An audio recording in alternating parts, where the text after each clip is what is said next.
ગઈ તારીખ 10/8/2024ના સવારના કલાક 4 વાગ્યાથી લઈ અને 7:45 દરમિયાન આણંદ રૂરલ પોલીસ સ્ટેશનની હદમાં આવેલ વઘાસી ગામની સીમમાં શાંતિ વંડર પાર્ટી પ્લોટની ગેટ પાસે બેડવા ગામે રહેતા અરવિંદભાઈ મગનભાઈ પટેલને કોઈ અજાણ્યા ઈસમે તીક્ષ્ણ હથિયારથી શરીરના અલગ અલગ ભાગોમાં ઈજાઓ કરી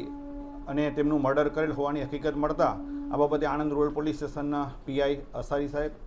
તથા અમે અને આણંદ રૂરલ પોલીસ સ્ટેશનના સ્ટાફના માણસો ઘટના સ્થળે પહોંચી ગયેલા હતા। આ બાબતે મરણ જનાર અરવિંદભાઈ મગનભાઈ પટેલના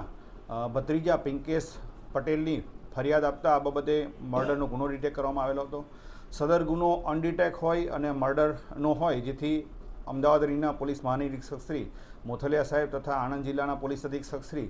જસાણી સાહેબની સૂચના મુજબ આ ગુનો ડિટેક્ટ કરવા માટે પીઆઈ અસારી, પીએસઆઈ ભરવાડ તેમજ અલગ અલગ ટીમો બનાવી અને આ ગુનો ડિટેક્ટ કરવા માટેના પ્રયત્નો હાથ ધરવામાં આવેલા। આ ગુનાની તપાસના કામે electronic surveillance, human resources, technical source તેમજ નેત્રમ સીસીટીવી કેમેરાનો અભ્યાસ કરતા આ ગુનામાં સંડોવાયેલા આરોપી જાવેદ મોહમ્મદભાઈ મલેક, રહેવાસી કણજરી, તાલુકો નડિયાદ, જિલ્લો ખેડાને હસ્તગત કરવામાં આવેલા। આ જાવેદની પૂછપરછ કરતાં તારીખ 10/8/2024ના રોજ મરણ જનાર અરવિંદભાઈ મગનભાઈ પટેલ સાથે જીજ્ઞા રાઠોડ નામની યુવતી સાથે સંબંધો બાબતે તે બંને વચ્ચે ઝઘડો થયેલો અને જે ઝઘડાના અંતે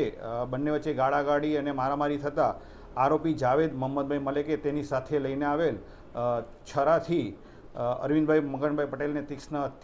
તીક્ષ્ણ ઘા મારી અને ગંભીર ઇજાઓ પહોંચાડી મર્ડર કરેલ હોવાની હકીકતની જાણ કરતાં આ ગુનાના કામે જાવેદ મોહમ્મદભાઈ મલેકની ધરપકડ કરવામાં આવેલી છે।